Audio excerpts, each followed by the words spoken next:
welcome to this episode of Bulbacast. I am your host, the Caps fan, and we have three Bulba staffers with us today. We'll go ahead and introduce ourselves, starting with Wind and Calling.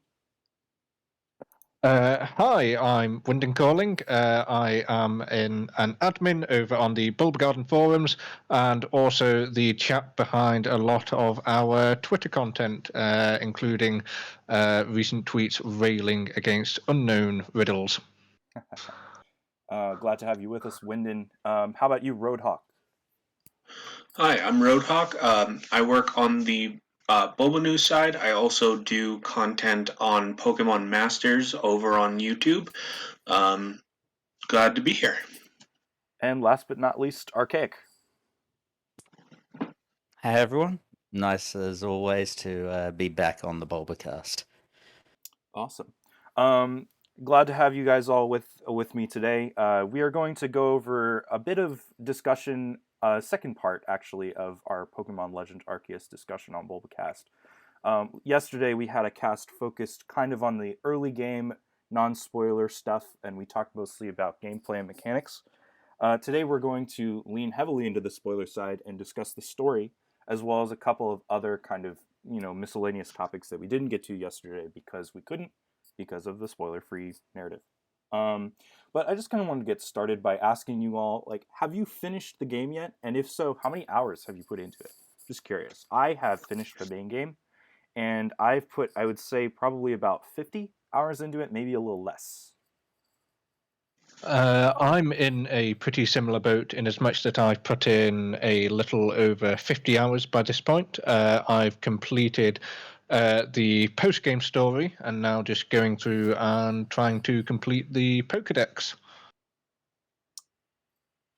Roadhawk, what about you?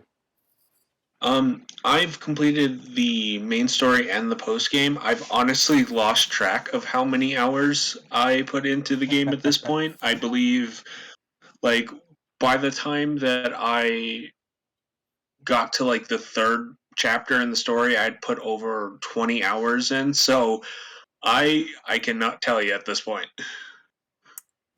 Gotcha. Yeah, it's definitely a big commitment, that's for sure. Archaic, what about you? Yeah, I've done, I think it's 60, 65 hours at this point. I've finished through to, well, I guess this is the spoiler cast, so I can discuss it. I've beaten Giratina. Haven't caught him yet, though. Still need to finish that and a few of the requests, but and of course finish off the decks. So I guess I can't say I've finished the post-game content because I haven't caught Arceus yet, but I'm getting there. Sounds good. Yeah, so I'm glad to hear that we've all finished the main story and are at least a bit into the post-game. As you guys will probably see by the recording, I'm kind of in the midst of doing some of the beginnings of the post-game stuff, just catching the different legendaries and going through and getting all those nice plates for our Arceus dinner set. And so, yeah, it's good to hear. And let's just jump into the discussion, shall we? First thing I kind of want to cover is kind of want to go over some of the kind of miscellaneous topics that aren't necessarily story related, but we couldn't really talk about them too detailed yesterday because of the spoilers. And the first topic there is on the new Pokemon. We were able to discuss a couple of the new Pokemon yesterday, with those being Wordeer and Kleavor. But I wanted to ask, what is your least favorite and favorite of the new Pokemon? Do you think that the selections that are being given were in a good variety? And last but not least, the thoughts on the decision by the developers to include new evolutions of old Pokemon rather than new variations and lines entirely. If you don't mind, I'll go first on this. I think there are, for me, a significant number of misses with the new designs. There are definitely a handful which I think are very strong and some which I outright like. I'm actually just going through some of the high-resolution images that were shared about a week ago, and particular stinkers for me, I have to confess, do include Sneasler, which is the slightly taller, longer, more awkward Sneasel, and then you have Avalug, which, apparently this Hisuian form they made it a bit thinner, and added a sort of shovel plate, which just looks incredibly awkward from some angles in the game itself. As for my favourite, though, I am a massive fan of Overquill. I've always liked Quillfish, and I love the fact that they went in so heavily on theme for Overquill in and of itself.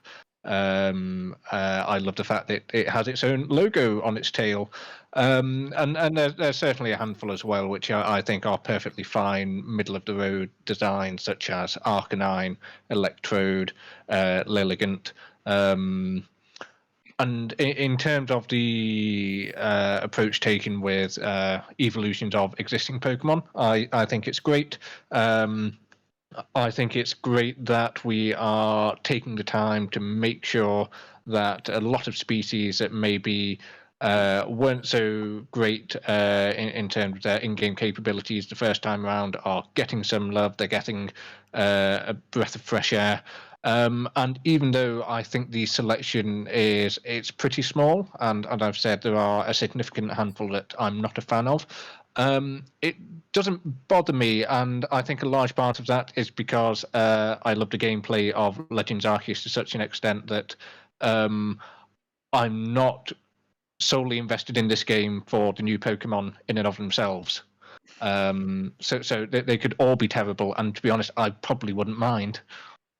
I think that's a really good point, the latter point about the gameplay, because I think, in past like expansions, new games in general, or just, kind of retellings of old games, you'd have the main selling point there was the new Pokemon, the new forms of them.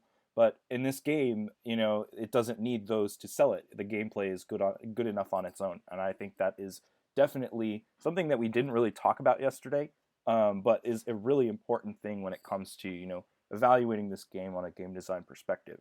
But yeah. Yeah, agreed. But before we let ourselves get off track there, I think it's ironic that the addition of new Pokemon that have revitalized some of the evolution lines, made them more viable in game, that these are the Pokemon that have apparently gone extinct over the past 100 or so years.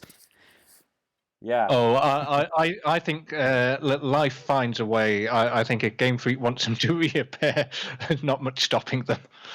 Oh yes. I mean, time-space distortions will be coming back, and that'll be how we get the Hisuian variants in the future, I'm sure. Roadhawk, what about you? What are your thoughts on the new Pokemon? I would have to agree. I think there are some really great additions, definitely ones that miss out for me. One of my favorites is the Arcanine evolution, form, I should say. I think for me it had one of the richer stories tying into the game, and that definitely sold me on it. Granted, I adored Hisuian Growlithe from the beginning. Um, one form I absolutely love is the Hisuian Zoroark. I just wish there was more tying that into the actual story other than the lake trials. I feel like that could have been a really powerful addition, especially based on the lore surrounding why it does have a Hisuian form. And as much as I love that, I kind of wish that we had gotten that kind of tying into maybe some conflict within the Hisui region. Probably one of my least favorite being added in, I've got to say, is probably the Electrode, even though I think it's a great revival. It just didn't feel distinctly powerful to me. It definitely felt like just a kind of wallpaper over its original look. And honestly, probably because I didn't get as much exposure to it as I would have wanted. I do feel like Overquill, as much as I like the design, just wasn't one that I utilized. Therefore, it didn't become very powerful to me. I do think it's a great Pokemon. There were so many other choices, and I do have to say, as much as I like the Hisuian starter forms, some of the aspects of that kind of felt underplayed, especially Hisuian Typhlosion. When it's first revealed, it looks like a much sadder Typhlosion until like the flames kick in, which I feel like they could have utilized in its evolution animation, but not seeing that initially kind of took away from me pretty substantially on that form. Yeah, I think that honestly, I'm not a huge fan of any of the starter forms, to be honest. I think Typhlosion looks the most sick, but the other two just don't do it for me really that much. This kind of goes against something I said yesterday, which is that the Samurott form is decent. But, kind of having some time to mull my thoughts over, I kind of disagree with myself on that.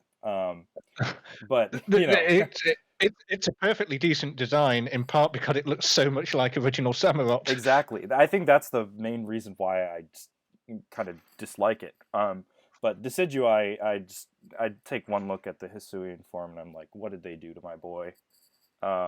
It's just not that great. Agreed. It seems to like the whole Decidueye name is a pun on Deadeye and that sort of thing, and like you've completely lost the theming of your name here. It makes no sense anymore. Yeah. I do want to highlight one other that I really, really enjoy, though, and that is Basculegion. I think that in the same vein as Quillfish, it's nice to see kind of a forgotten kind of like, Magikarp clone get a freaking cool new form that has a lot of interesting lore behind it. And it kind of sucks that you have to do all of these crazy random almost tasks to evolve your Pokemon into these new forms at the very least. Some of them, Basculegion being one of them. But for me, it was kind of cool because we recount all of these like tales and information that we've heard about these Pokemon as we record our Pokedex, and then we experience some of that on our own as we go through and we evolve these Pokemon. But, just my opinion, but yeah. I also agree with the general consensus on Electrode. I think it's kind of cool that it looks like like similar to one of the Pokeballs in this game, as opposed to the newer ones. I think it makes a lot of sense, but it's kind of a dud just in general. Arcanine and Growlithe look really, really good, though, in my opinion. It's probably my second favorite. Okay. So kind of moving on from new Pokemon, let's go touch on the world design for a bit. So now that we're not bound by the sticking within the spoiler lines, we have context of all 5 of the areas that we can explore. And with that context, I wanted to ask, what are your final thoughts on the complete world design of Hisui? Do you think that it is, it shows a variety of locations? Do you think that there's enough variety? And do you think that the 5 areas make sense when kind of put together?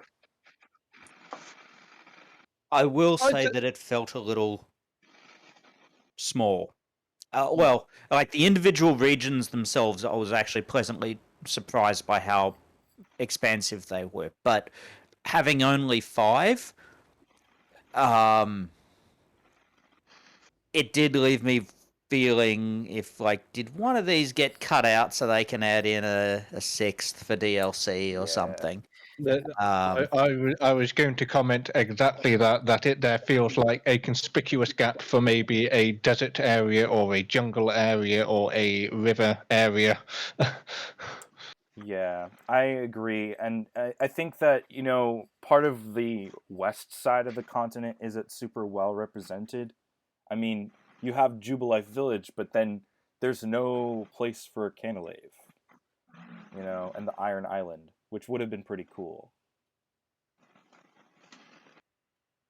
Yeah, I mean, just after getting Basculegion, let's be honest, there's not actually all that many opportunities to use it outside of that one map. It's not particularly helpful in the other areas. It does feel like it's a little underused when compared to Bravery, where it's just like, why would you bother using any other Pokemon after that point except to like complete certain specific tasks?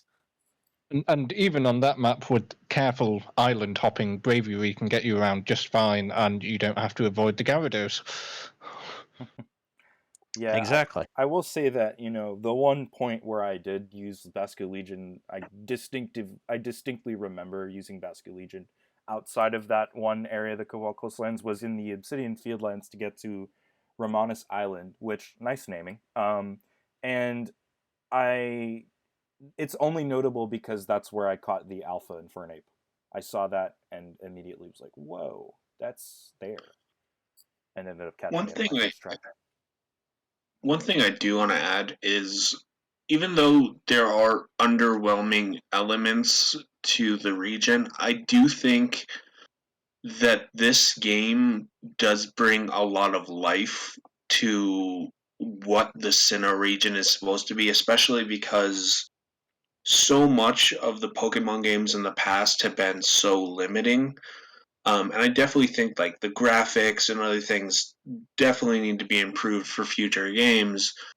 Even though I saw that and I thought of that, the Sinnoh region felt so much more alive in this game than I have ever felt it to be. And, and especially like the addition of the different ruins spread throughout Mount Coronet, the story elements. It's not the most beautiful game, but it makes Pokemon feel almost brand new in a lot of sense, and especially the Sinnoh region.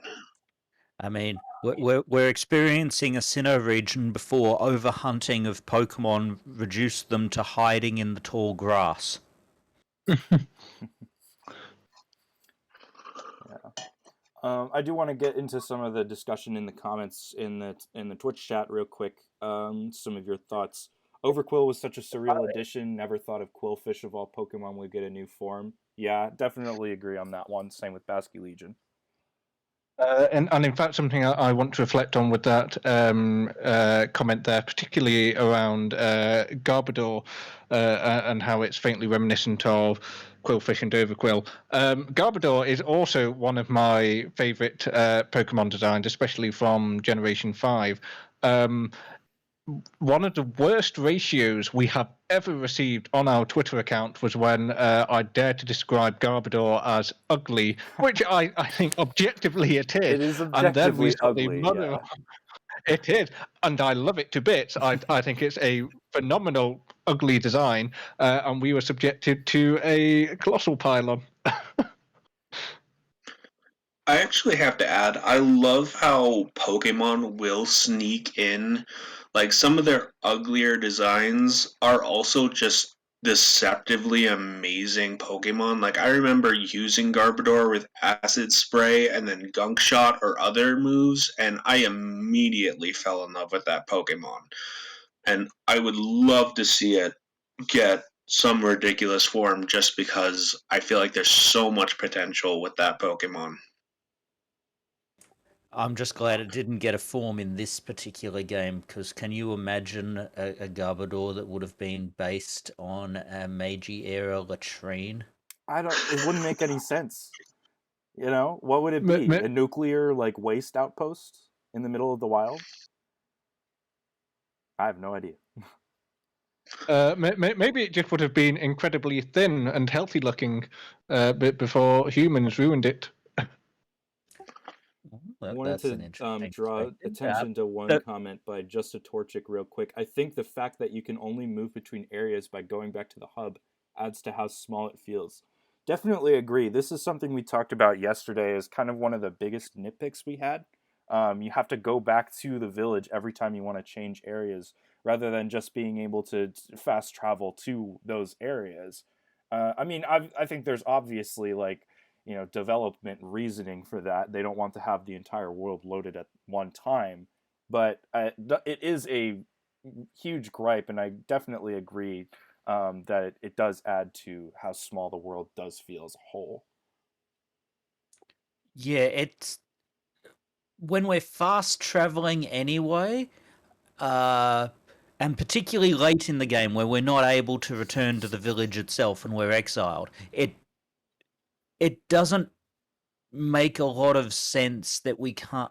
Like, I guess at the beginning the whole point is, oh well, you've got to travel together with the security team for protection and numbers because no one can survive alone out here in this wilderness. But by the time I'm like somethingth star, it's like, come on, I'm clearly able to do this on my own. Why do I need to travel together with everyone else? Yeah. And I think like if they'd locked it behind a level, that would have been perfectly fine as well. Have it as a story based unlock that like okay, like we now trust you enough that we're going to let you do this unsupervised because we don't think you're just going to run off or whatever. And I mean that would have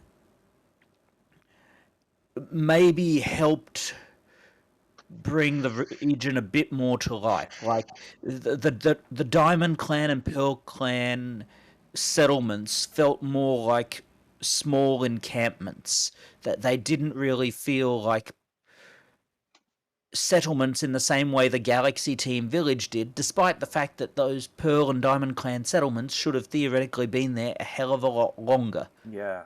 Yeah. It almost kind of feels like they're just that settlements and they have like some sort of, larger base that we don't get to explore. At least that's what I thought when I first ran into I think it's the Pearl settlement that you run into first. I was like, oh, it's just No, a settlement. Diamond. Oh, Diamond? Yeah. Pardon me. Diamond should be the first. But yeah, definitely agree with that. And just to take one moment for our viewers, one of the fun things about this is our colleague ME is in the chat, slowly learning things about the game because he barely looked at it yet. So we're getting wonderful comments like, "What? That Graveler has red eyes," and the rest of us are like, "Yep, that is a thing." I was just about to say that we didn't actually talk about Alpha Pokemon yesterday. So do you guys want to take, say, 2-3 minutes to talk about that before we move to story?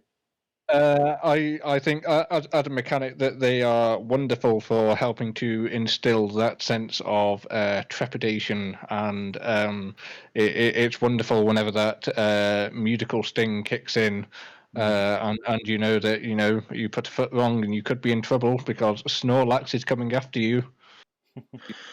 Yeah, My I think it was a great addition to this game. I do think they could have perhaps been used a little more effectively in the sense that why does an alpha Pokemon obey me just as easily as any other Pokemon, really? Yeah.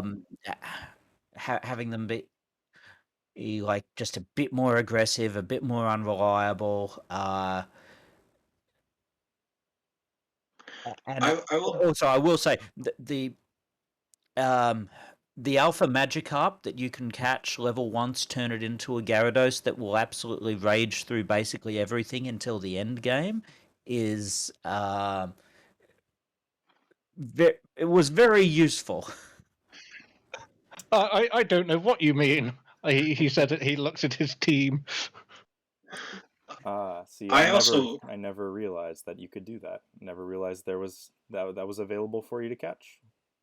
Yeah, it's in the field lands. You kind of need Basculegion to get to it, but yeah, as soon as you get Basculegion, you can go get yourself an Alpha Magikarp, evolve at one level. It'll have all its moves as Gyarados, and yeah, it made quite a bit of the game very very easy because of course your Galaxy level by that point is more than strong enough to actually control it, and actually that may be one downside for some parts of the game, that your Galaxy level probably grows too quickly in the early game so that you actually are controlling Pokemon well above the level of the Wardens. my most intimidating experience was when I was trying to catch Hippopotas, and all of a sudden running behind me was an alpha Hippowdon, kind of just barreling down on me, and I only saw it because I randomly moved the camera, and then that thing chased me down for a good couple minutes, and it honestly gave me a whole new respect, especially because I had just been destroyed by an alpha Tangro, so I did not know what to expect from that Pokemon. And it was a genuine moment of terror in the game. I Yeah, had that same having experience, and then when we had that quest later on that said this person dropped this item while being chased after by an alpha Hippowdon or a really large Hippowdon, I was like, that is me. I did that. That happened to me as well. Yeah, I liked it where they had the alphas set up as basically the aggressive mama bears that went after you for going after their children. Um, Yeah, yeah. I, I think they could have perhaps done that a bit more in some areas, uh, but where they did it effectively, like the scenario you syringe. mentioned, it was yeah, oh, that was fun, and I think it really. Uh, like you really felt you were in danger at some points. Yeah. Like that whole line about Pokemon are terrifying creatures was actually not just a bit I'm of right. yeah. That's just because you guys are Weak. well yeah. Yeah, I But also like how alpha Pokemon, some of the ones that spawn often, the ones that have, unique areas in which they spawn and they're almost always there. Take Snorlax, for example, kind of act as, you know, kind of transparent barriers to the player from exploring. But, if you have enough skill with the mechanics and you know what you're doing, you can get past them, even if you're severely underleveled. I think it rewards the player for exploring more of the world and being able to pass certain challenges in a way that's really cool. yeah, I agree. Like the Rapidash at the beginning, because it's basically in the little corner there, it gives you a nice safe way to learn that mechanic of stay the heck away. Mm-hmm. Uh, and the I guess the Snorlax is really the first one where it's encouraging you to figure out, well, how can you get past this without being forced to engage in battle? And I mean, Uh, every single player, or well, I don't want to, quantify, but most players of Pokemon that reach that point and see that Snorlax are like, oh my gosh, that's a Snorlax. That's a strong Pokemon. I'm scared. You know? I would also add the first time I ran across Alpha Parasect, um, that was my first real encounter on how terrifying Paras are, especially when there's a group of them and they're just spamming like poison type moves at you. And I actually have to say, Paras is one of the few Pokemon that I'm more scared of than its alpha form, like a Parasect. honestly, the fact that wild Pokemon can swarm you like that, um, like should have been an argument for the player throwing out additional Pokemon and being able to. I Or mean, at hell, least we having the had option trainer to. battles where wild Pokemon would come in and join on wailing on you, and that was like, what? Why is this suddenly a double battle? Yeah. Just to quickly, Wadding Craig, we'll probably come on to it in a bit. I do have a bit of a theory about where Kamado's village is specifically, a particular location in the Pokemon world, but we'll come on to that later. Yeah, I had a theory when that first bit of insight came up to the player, but then near the end of the main game, it was kind of made clear that it wasn't actually that location. But Anyway, speaking of story, let's get into the story discussion, shall we? And I just kind of wanted to, you know, Fitzy made a good point, when we were talking about comparison with this game and others yesterday. Fitzy likes to compare Pokemon to Pokemon as opposed to, Pokemon to other AAA titles. And although some say that might not necessarily be super accurate in the um, saturated with AAA games, world, I do want to give it some thought. And so, how do you feel like this story as a whole compares to other games in the series? I would say it's one of the far stronger stories overall in terms of plotting, in terms of the overall cast of characters. I do think there are a handful of games, if I think in particular of Sun and Moon, where they've got one or two really strong characters and a handful of really strong relationships at the heart of those stories, which Arceus doesn't have to quite the same extent. But Arceus does have a larger cast of characters to like. It's good. I perhaps wouldn't call it the best. It does have perhaps a couple of more tense moments for the protagonist than we're used to, which is pretty fun, particularly when we're exiled from the village. That's a pretty big sort of oh shit moment, and it's hardship that the player character doesn't tend to experience themselves in a Pokemon game. But also that sequence of events does rely on other cast members suddenly being callous or obnoxious in ways that they haven't been before. So some of the character development there wasn't quite there. Overall, very strong, if not the best. I would actually. I was just going to quickly ask Wyndon.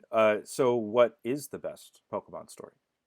Not to get too off track. I'm going to go with Sun and Moon on the basis of Lily's character, Ludmine's character.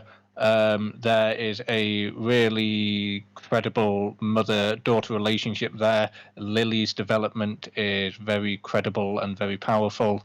I don't really feel that there's any characters in Legends Arceus that quite grow and develop in the same way. Irida?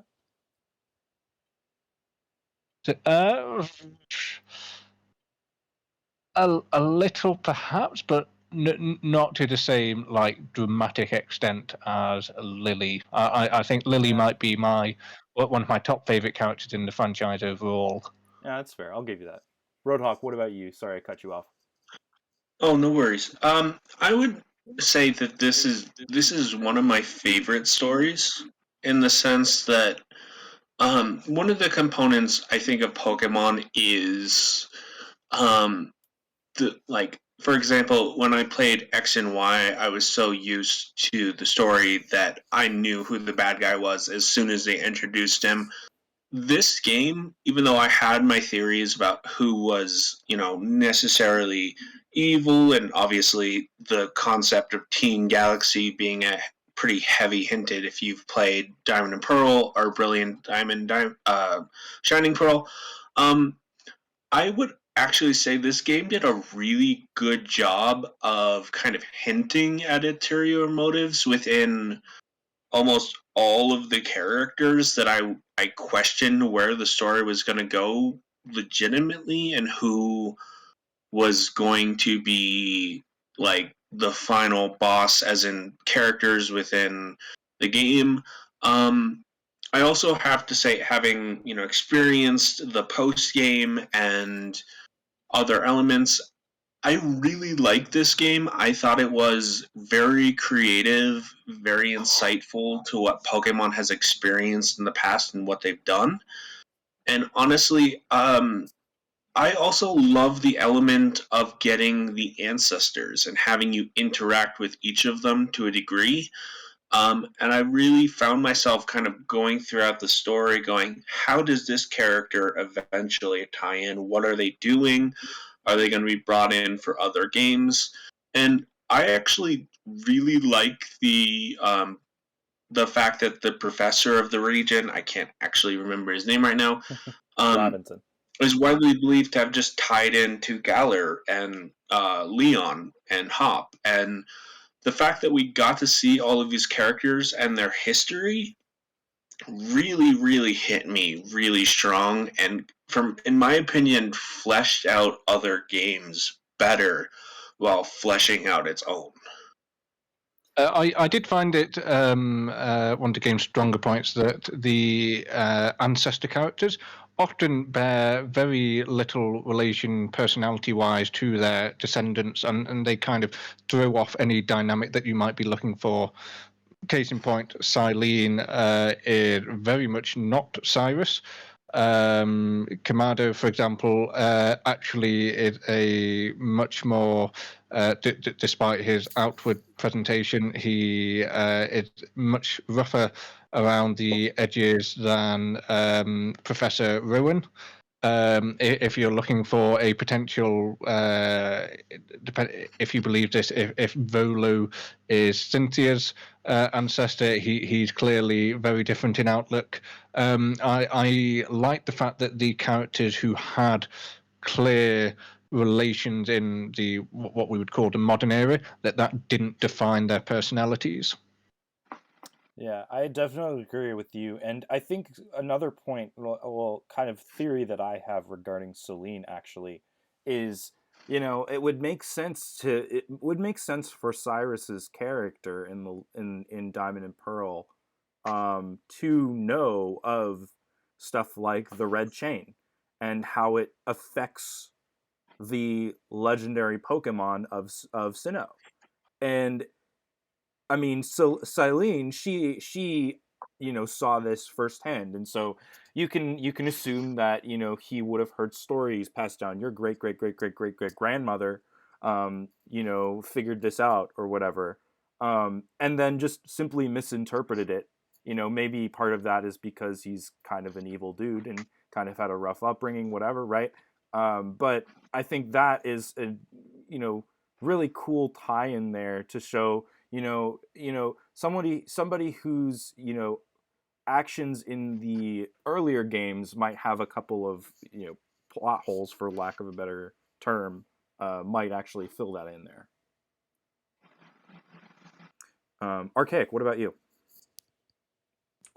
Yeah, I don't know if I'd say this is the best story in a Pokemon game, but it's definitely up there. Like this is definitely more along the lines of what I've been wanting from the Pokemon franchise for a long time. And I appreciated that we kind of got a bit of the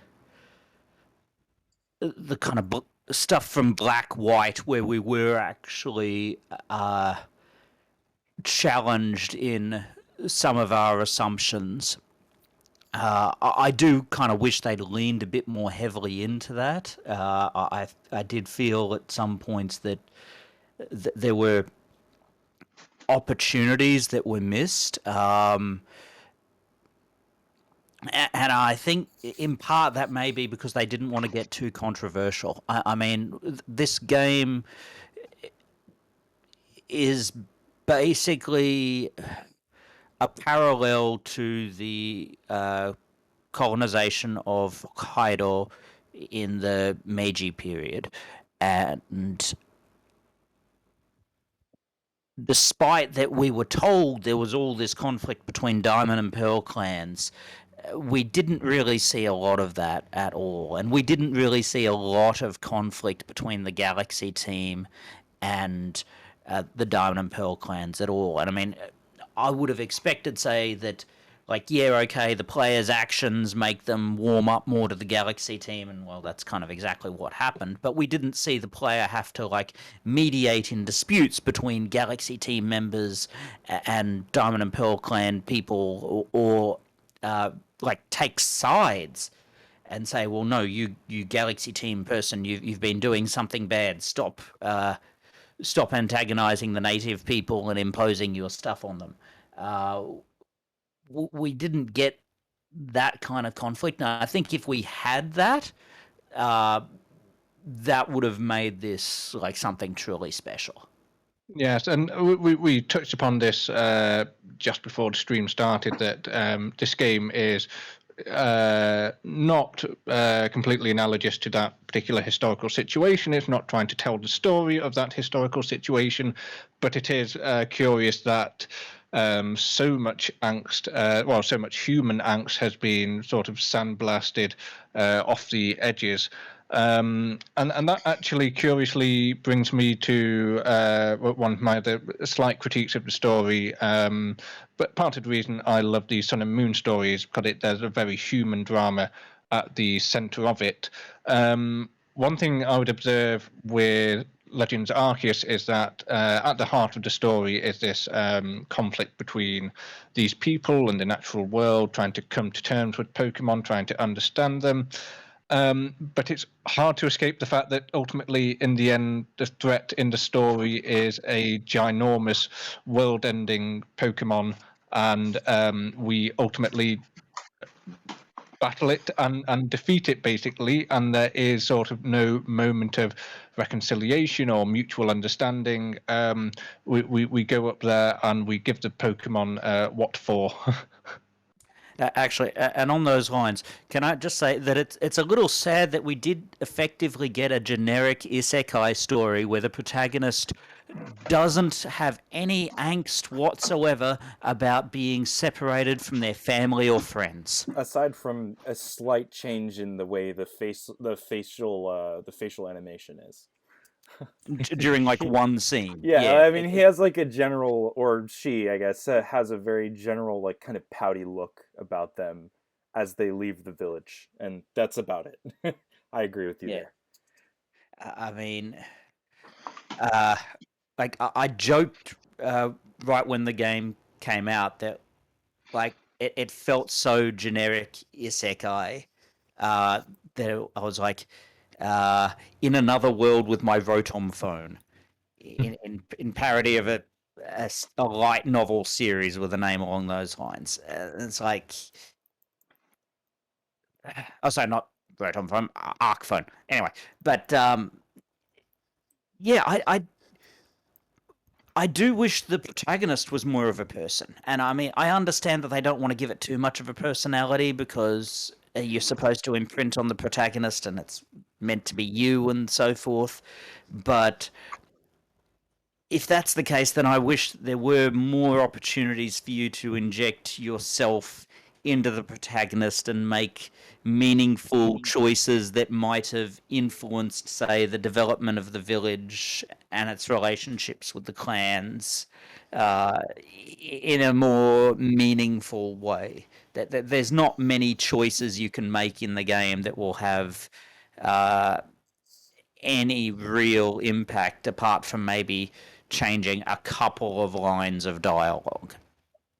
Yeah, and also, to be honest, even though it is a sort of decent premise for a protagonist to be introduced to a world and to sort of learn about it, there isn't much cause necessarily for them to be from the future. It doesn't necessarily play much part in the story, except for the fact that maybe we're more adept at catching Pokemon than the other characters seem to be. And also that literally nobody trusts you.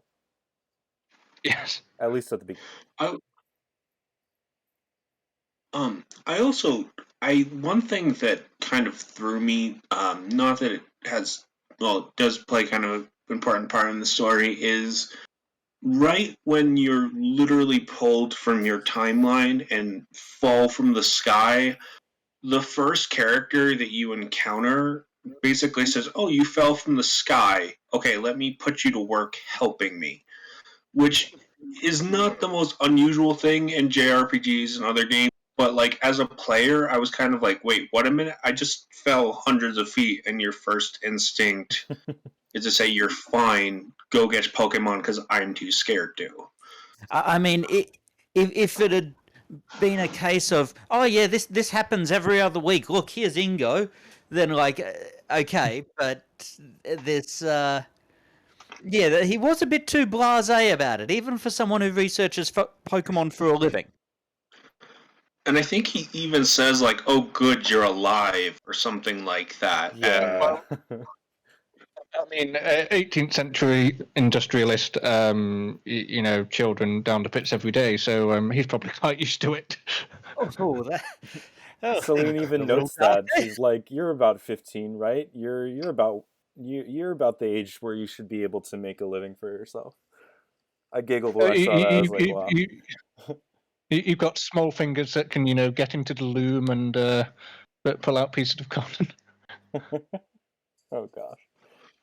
But In some ways, I do wish they could have taken some of the things that we've come to know and expect in Pokemon and make them just that little bit different to make us feel like we were truly in a different time. Like, why is it called electric type? Why not have it be still called thunder type? I mean, it didn't exactly look like the village was electrified. I mean, okay, yes, Meiji Era should really know about that, but like, just things to make it feel a bit more like it's like on the cusp of industrialization, where still people have maybe some outmoded and outfashioned ways of thinking about things and referring to things.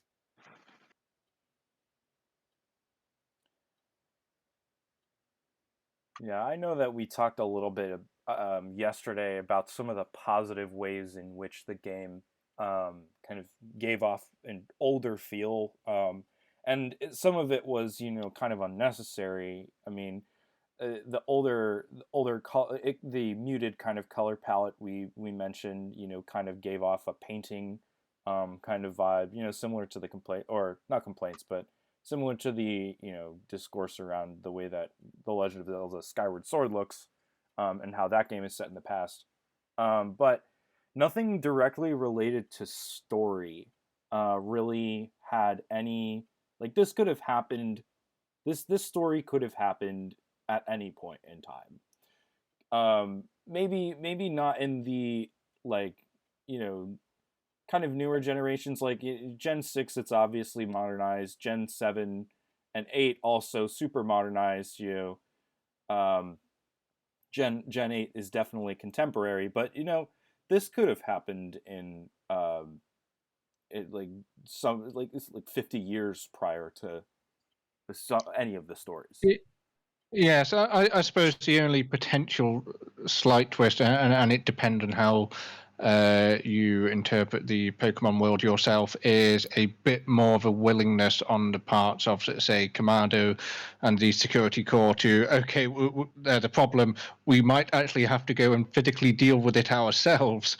And that's not necessarily something that you could rule out of a modern Pokemon story, but in modern Pokemon stories, they do seem to have a certain unwillingness to throw hands. I mean, as it is, I was a little surprised that, given the whole thing about like Pokemon are terrifying creatures, etc., I was half expecting to have some plot through the game where the commander wanted to just exterminate Pokemon that he saw as being a threat.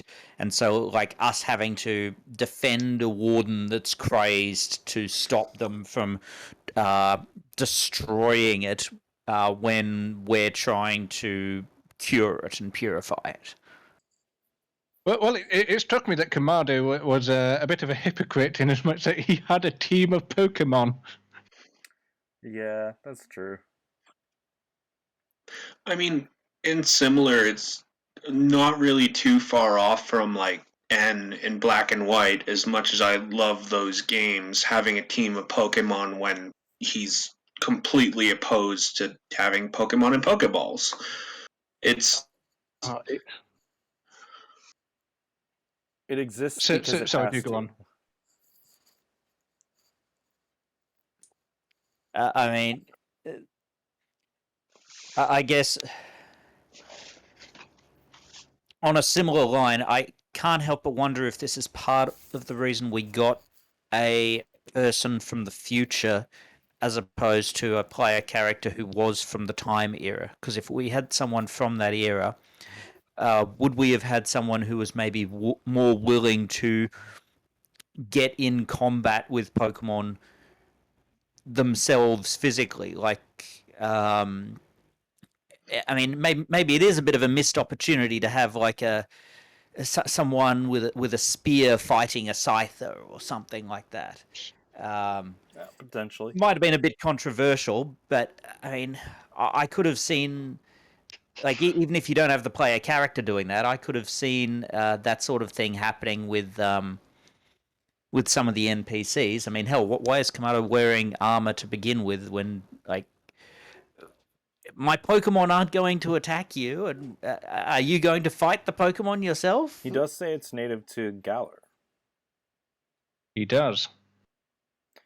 But I am reliably informed by Japanese speakers that his accent, which is revealed in the later stages of the game, is from a region that roughly corresponds with Johto in the Pokemon world.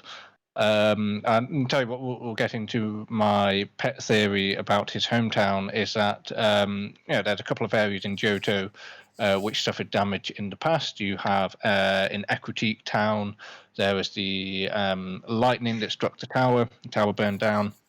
But there's also the Lake of Rage, which is an area carved out by rampaging Gyarados.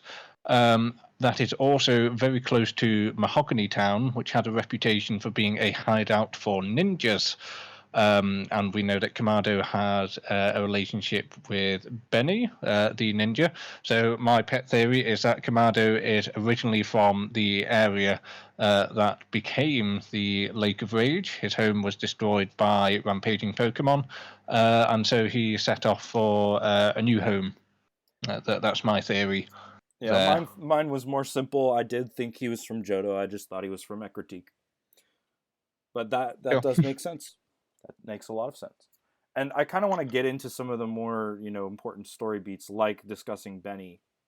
So let's move on a bit, shift gears just a little bit. I want to talk about the story loop in this game, or what I'm going to call a story loop. In past Pokemon games, your story loop was, you get a starter, you were tasked to go beat 8 gyms, maybe prior to or after to defeating one of the gyms, you run into some bad dudes, go beat those guys up. Typically before the 7th gym, you'll have them, or just after the 7th gym, you'll have them dealt with. And then you beat the 8th gym, beat the Elite Four, and become champion. That's the story. In this game, the story loop is a little different. You have, you're introduced to an area, and then you have to do something to gain the favor of some sort of ride Pokemon, whether that be, Wardair, which acts as your bike, or Basculegion, which acts as your surfing Pokemon. You have to do some task, some story quest to gain its favor, and then you can use it to then get to the arena of the area where you will fight a rampaging noble Pokemon. And these nobles and ride Pokemon, I'm not entirely sure if ride Pokemon are also nobles, but that's besides the point. These nobles and ride Pokemon are all, kind of, I don't know, like, what's the right term for this? Like, kept in order by their respective wardens from the Diamond and Pearl clans. Kept maybe appeased. Kept appeased by wardens of the Diamond and Pearl clans. And so you go and you fight that noble Pokemon, calm it down, and then you're introduced to the next area. And I found myself kind of thinking as I was going through the game, this is definitely different, but it is very much of the same. Instead of 8 gyms, we have 10 Pokemon to quell or befriend, and instead of 1 evil team, we have 3 different political organizations which interact with each other in various ways throughout the story. So I kind of wanted to ask your guys' opinion on how you feel about the quote-unquote story loop in this game. Do you think it's compelling? Do you think it works well? Do you think it's a natural translation of a typical Pokemon storyline to a more open-world game? What are your thoughts? The part of that story loop which I found the most compelling is going back to the village and seeing, perhaps certain characters warm up to you a little, their perspectives change, and you've got that core Jubilife cast, and their perspectives change over the course of the story. You get closer to completing more research, etc. The slight corollary of that is in those individual loops when you spend just a little time with 2 wardens often, you don't get to see as much of them, and so there are quite a number of wardens who are pretty two-dimensional in terms of their, or even one-dimensional in terms of their character. There's definitely one that we all love to hate, but even then there's another 3 or 4 who just don't have much in the way of personality. And so I would actually perhaps rather be spending those gameplay loops with a smaller number of wardens, or even with the Jubilife cast. Yeah, some of these wardens don't seem to really have a lord that they're really close to. It kind of makes me wonder if some of them got cut at some point, or if that's going to be I think the idea in DLC. is that the ride Pokemon are the lords that just get handed off on you. Yeah, they're kind of the 5 additional Pokemon to make the 10 that the quote unquote legendary hero had befriended and taken with him on his journey. In the story. I was just not too much to add to what's been said, but I do think when I was playing this game, the way that it was set up, it made me think of the gym challenges, and in particular, the challenges in Alola where you beat the totem Pokemon. And I began to wonder if, honestly, if we get more of these games, if this story mechanic is used to lay the groundwork for either the island challenge or, in a larger sense, the gym challenge, almost in a sense of various regions and other people had heard of a strong challenger of great power, and he or she went around challenging nobles, challenging different regions, systems, and that became its own lore element between the shared regions. And that's honestly how this concept of battling powerful trainers who had key Pokemon of a specific type became the leaders, or at least the symbols, of certain towns within regions. And on the same lines, it feels like we could finally have a gym challenge similar to the Orange Islands arc of the anime. But we've now got this idea of being challenged in a way that isn't just the straight battle, where it's not just about, or not purely about force of arms, even though obviously in this one we do have to battle them. I will say, I think that in terms of, and I'm kind of going back to what Wyndon said about some of these lore, like wardens being a little two-dimensional. I don't necessarily know if they have to be any more dimensional or even dynamic. I think that already a lot of the wardens, most of the wardens, have at least more character development than the gym leaders had in any of the recent entries. X and Y comes to mind. Sun and Moon even comes to mind a little bit when it comes to trial captains. And I think that one aspect of Sword and Shield that they did do a good job with is that they did develop more of the gym leaders in that game as opposed to the previous two games. That being said, I do agree that I wish that they had developed a lot of the Jubilife cast a bit more. I find that your compatriot Akari, or what is the male's name, Ray, I think.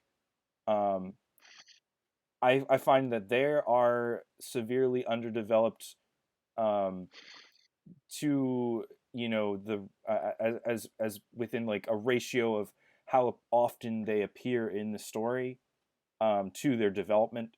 Um, Laventon, I wish I would have been able to see a little bit more growth with him as you complete the Pokédex and start to befriend more Pokemon. I would have liked to see him become a little more comfortable in his own skin. I don't really think that he does too much. And then, Silene, I think, is probably the most developed out of all of the Jubilife cast. So I won't go too far into her there. But and then Kamado, of course, we know what happens in the climax of the game. He just kind of suddenly switches gears, even though he does constantly remind you throughout the game, oh, Pokemon are terrifying creatures. People don't trust you, and it turns out he was just talking about himself. But that's besides the point. It is kind of an abrupt shift that the player doesn't really isn't He supposed does to see have coming. to.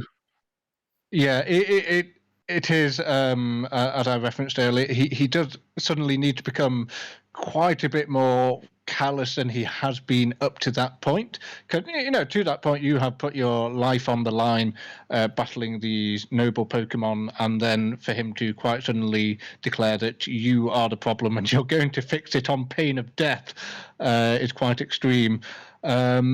And just to also quickly come back to Laventon for a moment, because there was some speculation around the inspiration for his character prior to the game.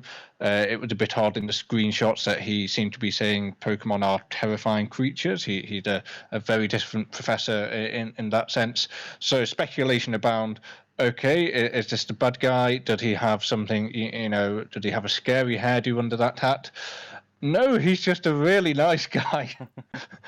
Yeah. My villain radar in particular could not have been further off. Yeah, And I do kind of wish Laventon was treated a bit more realistically in some aspects. Like the fact that he's always there at whatever outpost you're at, rather than you having to report back to him when you get back to the village, was a little immersion breaking for me. I agree. But I couldn't help but wish that the village I kind of wanted it developed as much as like in Majora's Mask. I mean, to some extent, people did have their own schedules and so on and so forth, but a lot of the people were basically there at all times of day.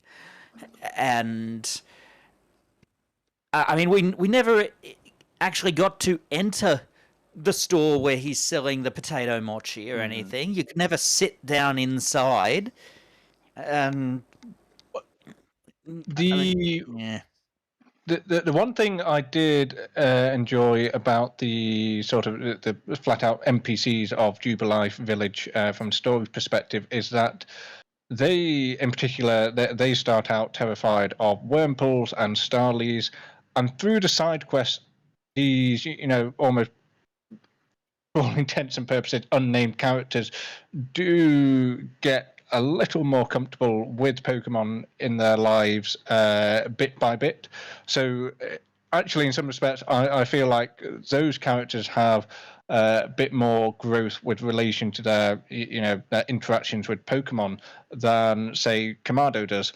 Because Kamado, ultimately, you just beat him in a fight and he has to go along with you, whereas the inhabitants of Jubilife actually start to let the Pokemon into their lives a little bit. Right, and that's a good thing. That's something I really like about this is that a lot of the side quests directly play into the main themes of the story, which is people and Pokemon coming together and people being more understanding of Pokemon as time goes along to, eventually, they live side by one another. But I think it's still weird that those characters, those side random characters that you talk to maybe twice, are more developed than some of the main cast that you see like every hour. You know what I mean? Yeah. Well, I felt and I this was thought another with opportunity where they missed a way to inject a bit more human conflict. Like, what if there had been a bit more conflict between the people in the village who were completely terrified of Pokemon and who stayed that way up till the end versus the people who had come to start accepting Pokemon. I mean, particularly if it had been something like the Galaxy team was still all very like Pokemon are terrifying creatures, apart from like us, Laventon, and like a couple of others, versus the village who had now grown to accept them, and so we had a bit more opportunity for conflict there that could have come into play with the whole exile storyline. So and yeah, I do wish there was a lot more development of the human characters. Having said that, this is way more development of human characters than we've got in any past Pokemon game, let's be honest. That is fair. and with Kamado, I think based on some very particular late game dialogue, especially from Kamado himself, I think a lot of the story implies that Kamado had been kind of traumatized whatever happened in his hometown region to the point he thought he was supposed to lead in a very specific way. Because especially late game, when you get to Mount Coronet about to do the big battles, it's revealed that he truly had almost more than we've gotten in any Pokemon game, that people may have very easily lost their lives due to Pokemon. But also, after that big kind of character change in him where he becomes very gruff, it's also revealed, like, right as Palkia or Dialga about to appear, Kamado gets terrified. His entire demeanor changes, his way of speaking changes, and it's so significant that even the Diamond and Pearl clan leaders point it out. And I could obviously write that off as, he's terrified, he needs to move. But I almost wonder if, based on that, he's supposed to be this character that is doing anything and everything to be a certain way for the people under his charge, that he's actually hiding a bit of what he's really like, especially after all of that, where he takes you to the beach area of the town and basically just like hands over a ton of responsibility and acceptance to you. I do wonder if he's supposed to be something more and we're just not given that depth to him. No, I certainly agree, and perhaps I've been uncharitable to this point, because I think that's a perfect reading of his character, that he is someone who is actually a bit more rough around the edges. He has a different background to what he presents, and it's his past experiences and risk aversion that causes him to present in that sort of responsible way. But then flowing from that, it's then odd that he takes such an aversion to us, even when things go wrong, because we've been trying really hard to help out up to that point in the story, and we've been doing everything that's asked for us, and we are a 15-year-old. And so it's strange that his sense of responsibility at that point doesn't then extend to us. But it's totally in character for him to want to sort out the Pokemon problem as he sees it, to take things into his own hands. It's just how we slot into that feels a little odd. At least the whole entrusting a teenager with an important task thing seems a bit more realistic in this game, given that it's set in a historical time period where like younger people were considered adults basically by that age, compared to when we're playing in more modern times where it seems weird that 10-year-olds are just allowed to go and travel the country on their own, unsupervised.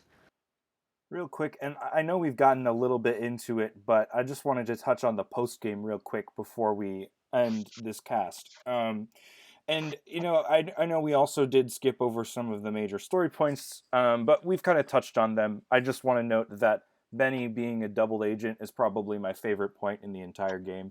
I hope all of you can agree with me there.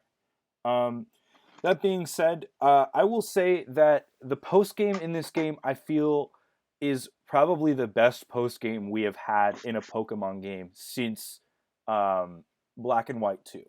It's not better than the post game in Black and White 2, but it is great.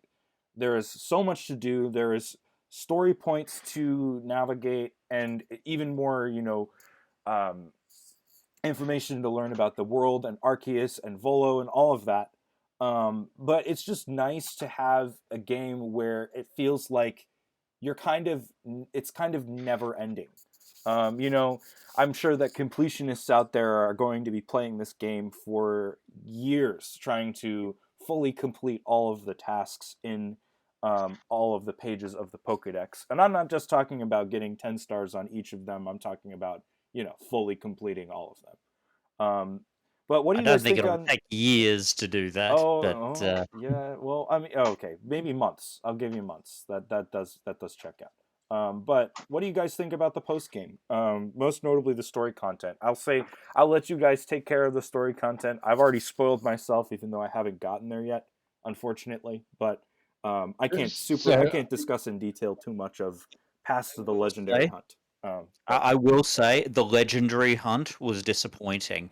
The battles against the legendaries after after the Giratina fight, battling legendaries that are just level 70 is very, very disappointing. And I mean, even if you do some of these before Giratina, they're not difficult. It's I expected those fights to be much more challenging, and I think the only one that kind of challenged me a little was Heatran, and that was only because it took me a 30 seconds to realize, oh, so I need to throw these balls of mud at him. I've basically never used that mechanic at all throughout the whole game. I didn't need it. Okay, I guess I need to use it now. You and every other player in the game who's owned the game never used the mud balls. I swear, you guys are missing out. So I was also in the position that I spoiled myself a little bit on Volo before even getting my hands on the game. So that meant that in that section of the story, when his demeanor just starts to get a little bit more excitable and there's a few more exclamation marks that creep into his speech, and I'm just there thinking, I know where this is going and I don't like it very much. That fight was still incredible. I think it's going to go down in franchise history as one of the greats. And he's a scary guy. It's this complete facade he's had for so long, then just this huge personality emerges out of it and tries to kill you. Can we just talk for a second about how his team is so very close to Cynthia's team in the future as well? Well, Yeah, this is we can talk about that. I disagree with the theory, but we can talk about it, sure. So I know there's been some discussion of, is he going to have a relationship with Kajita, which I'm not necessarily sure is what we're meant to directly infer from those characters, but maybe at some point down the line those two bloodlines converge. Wadding Cray, to speak to your point, you could very well be right. Kajita's sort of temperament is much closer to Cynthia's. But then on the other hand, Cynthia also has that kind of wandering personality, very interested in myths and legends, albeit for much more wholesome reasons. I think it's very ambiguous, and I quite like it that way. I mean, I'm just like, let's see, comparing to Cynthia in Platinum, Spiritomb, yes. Roserade, yes. Togekiss, Yep. yes. Lucario, yes. Garchomp, yes. So the only difference is swapping out the Milotic for the regional Arcanine. And that's Like, only because Milotic isn't in this game. exactly. Yeah. It seems very sus. I mean, yeah, I don't know if they're a descendant. I mean, hell, when I saw Volo, I assumed at the beginning that, oh, well, that's Volkner's ancestor, and like, I don't know, maybe we'll find out that Cynthia and Volkner are cousins at some point. Yeah, I But also assumed Volkner when I saw him. But yeah, I think my major thing with kind of the post game in Volo, and this has been mentioned in the past in this cast, but once Volo was revealed, my first thought went to Cyrus and his ambitions and his motivations, and I got immediate Cynthia vibes, but he just struck me as like way early Cyrus for potentially different reasons. And then my mind went, how does this tie into Diamond, Pearl, and Platinum? And when are we going to find that out? Because I I would love to find out in some way that maybe Cynthia's ancestor or Volkner's new um, Silene and all these things, and there's this intricate thing. I don't know if I get that, maybe the fans, but that tie-in just it threw me. I didn't really trust him, but I have to say I loved it. I love that reveal, especially the Giratina battle, how difficult that was. It was such a beautiful kind of like wrap up, especially because he's so like tormented by his pain, and at the same time like he wants to understand why bad things happen to a degree, but is also largely centered on himself. um I found him way more sympathetic, still awful, but way more sympathetic than Cyrus ever was. hearing you talk about Volo in this way, Roadhog, could you mute real quick?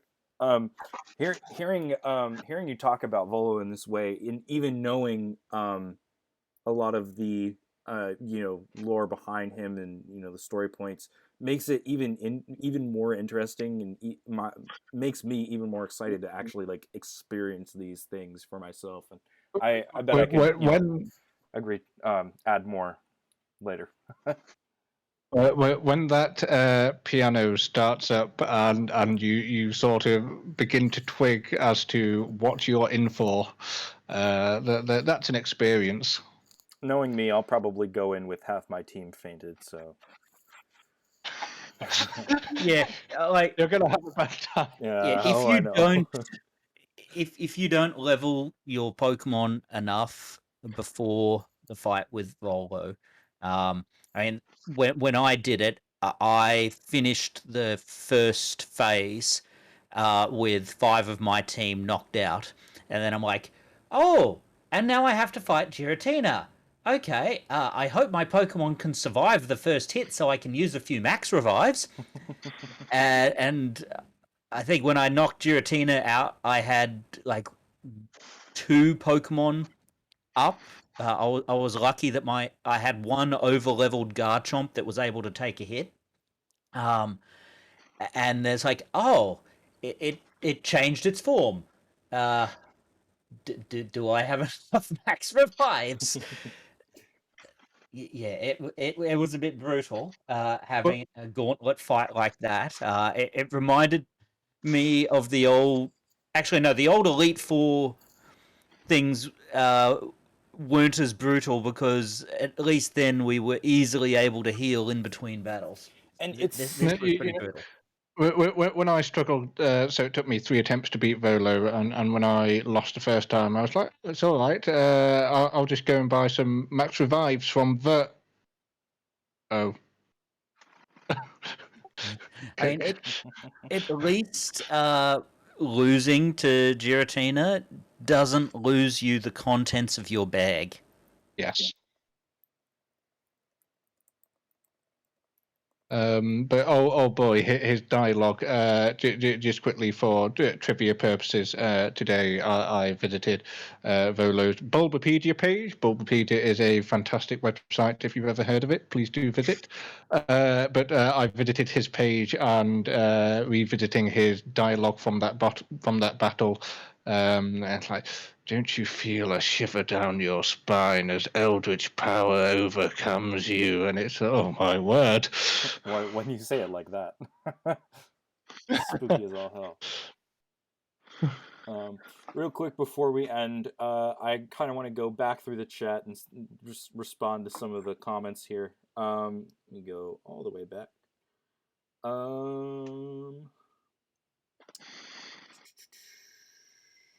Pokemon aren't not terrifying; they're delicious. Can we ban this maniacal engineer guy? He's Obvious troll. obvious troll. Even though he's quite correct. Sneasler is ugly. I agree with you on that. I have a Schrodinger's relationship with Sneasler where I both love and hate it. Let's keep going. There's some good comments in here. Kamado's village got burnt down by Paris. That is a very, very, very good theory. I would subscribe to that. I'm actually a little disappointed that some of these ultra aggressive Pokemon didn't get new evolutions, like a new evolution of Parasect to truly terrify us, or a new form of Luxray or something. Just all these common Pokemon that seem to just chase you forever. Or like Drifloon. I feel like Drifloon has been like the most common encounter for me. It's everywhere, and I mean at night. I mean I get it. I also kind of want to talk about that for like a half second because I really like how in Diamond and Pearl the lore behind Drifloon is that it just takes like kids that it wants to play with, and Drifloon are so abundant in this game, and it kind of like hints to the fact that the humans eventually like targeted them and genocided them. I just Yeah, think that's some nice lore. Where do you think all those Drifloon from the balloon popping minigame?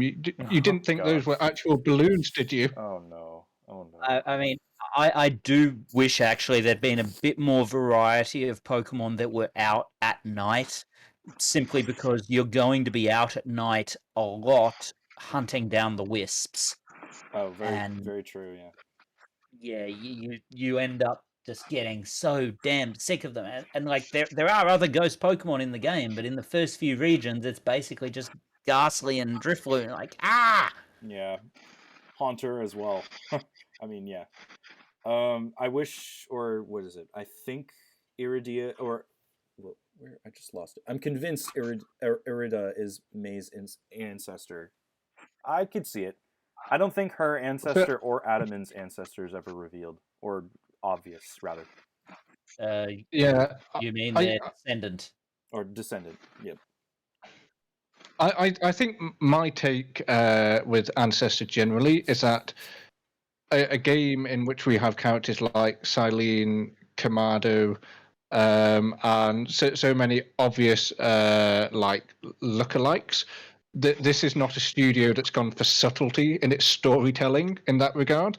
So if it's not clear or if it's ambiguous or you kind of think maybe, my general rule of thumb is that you're not meant to make that inference. I think there are actually quite a lot of wardens and characters who just we may never see their descendants. Maybe they don't have them. Like Melly, for example, some people have speculated Avery or some such. I genuinely think they're just a standalone character, and I think there's Adam and Irida, from my own perspective, are standalone characters. I thought that Melly was similar to Cheryl, but I know there's also another character that's more similar to Cheryl, if I remember correctly. That has long green hair in exactly the same pattern. Yeah, I think it might be that one, mate. That one. Yeah. Oops. Let's see what else we have here. The noble Pokemon here are the ride Pokemon as they listen to your flute, so they know to heed your call. I suppose so.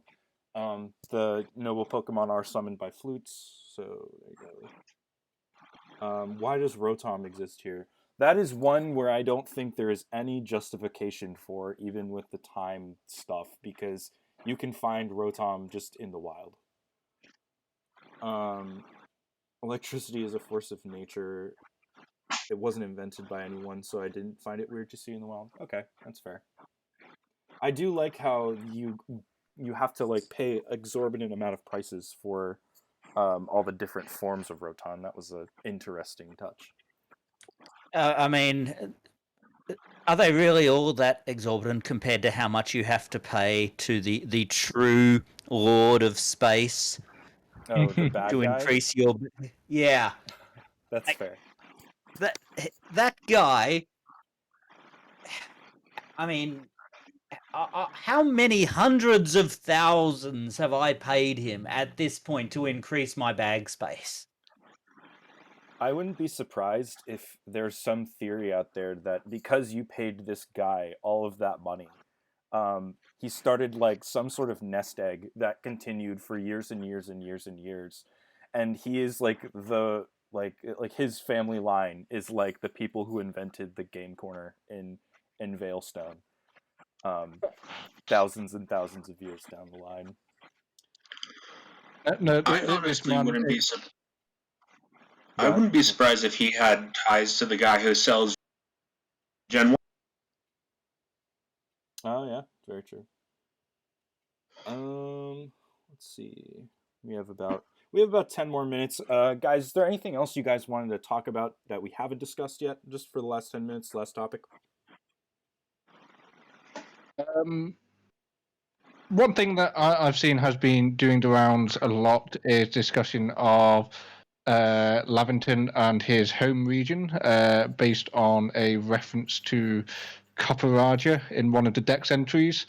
I think people have maybe slightly over-indexed on this to insist that Lavington is from this. That definitely is a India-inspired Pokemon region out there. I think the hints are a little overwhelming that Lavington is from Galar. I'm afraid to say. I would I do think the whole Raichu Gen 1 Pokedex entry bit was interesting, though. It was interesting in as much that they sort of sought to, in a sense, retcon that to make it more in line with the Pokemon world. I don't think we're meant to read desperately heavily into the fact that Copperajah originally hails from another region. So far, we have only seen it in Galar. Sorry, I should correct myself. It's not Gen 1, is it? It's Gen 3. It was Fire Red. Sure.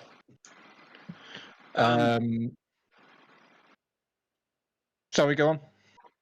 Oh, I was just going to say, one of the bits of dialogue that I found really interesting early on is that I believe it's when you get Weirdeer, Leventon discusses the ride Pokemon of Alola. And one of the things that I found interesting is people pointed out that maybe Alola very easily could be much more developed than Sinnoh and potentially other regions, especially if you look at the lore of Alola being that the Island Challenge has gone on for a very long period. So I would actually love to see if we do get an Alola game, especially with Rowlet being so prominent, that people are far less afraid of Pokemon in that region, and maybe the culture is completely different around them. I could see that, given what we know about the region and its traits. I mean, if we look at the real world analogs, the would have been the Kingdom of Hawaii at that point already had quite strong connections to the rest of the world before the Japanese government went through with the colonization of Hokkaido.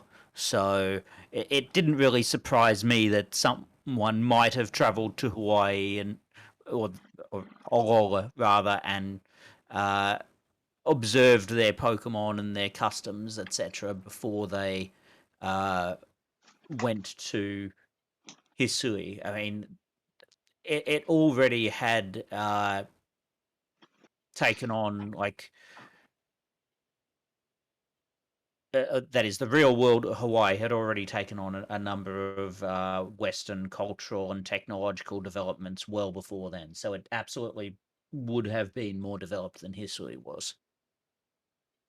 I think if we're to get any next, I think it could go one of two ways for the next Legends game, if as it were. And I think we might actually talk about this in a later cast. But I think that I'd love to see in Alolan a game a Alolan Legends game. But I think the two most likely are Black and White Unova, given that Ingo is present in this game.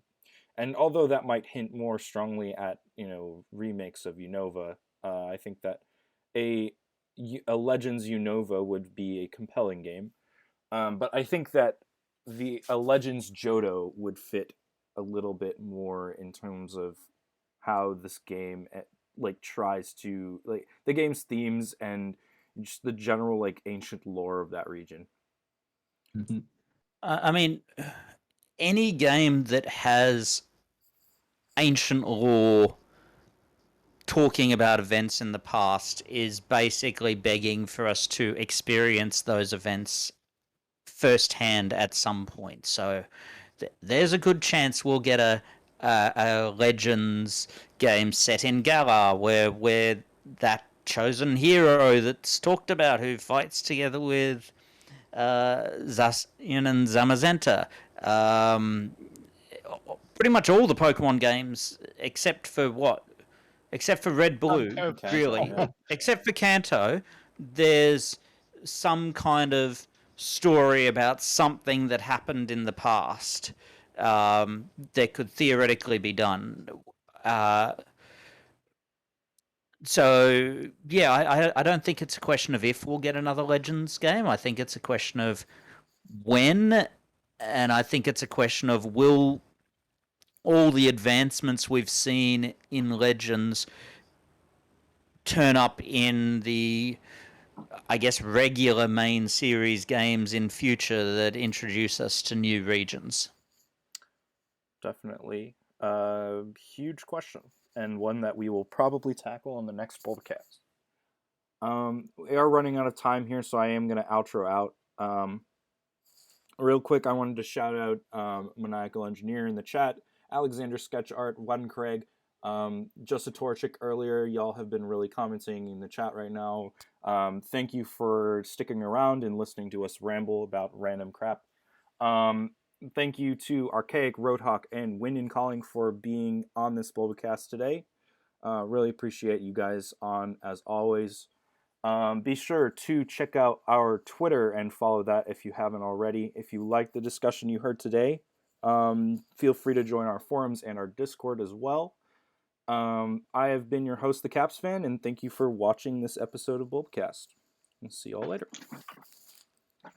Thanks all. Thank you.